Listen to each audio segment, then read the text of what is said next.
నీ గాయం చేత అరుస్తున్నావేంటి? కలిగిన నొప్పి అరుస్తున్నావు కానీ ఆలోచించటం లేదు. నీకు కలిగిన నొప్పి నివారణ కాదు. నీ పాపాలు విస్తరించినందున నీ దోషమును బట్టి నేను నిన్ను ఇలాగ చేస్తున్నా. నేనే గాయపరుస్తున్నాను, నేను ఇలాగ చేయుచున్నాను. ఆలోచించండి. నువ్వు మారడానికి దేవుడు కష్టం ఇస్తున్నాడు, గాయపరుస్తున్నాడు. ఎప్పటికైనా నీకు అర్థం కావాలి, నీ బ్రతికెందుకు ఎలా అయిపోయిందో, ఎందుకు దెబ్బ మీద దెబ్బ ఎందుకు తగులుతుందో, ఈ మనుషులు ఎందుకు ఎలా అయిపోయారు, ప్రపంచం ఎందుకు అయిపోతుందో.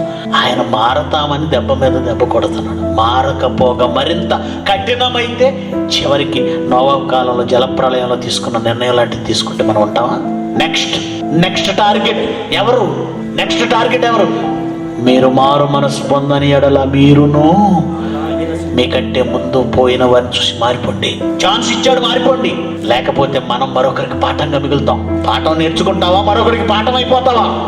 నిర్ణయం మీదే.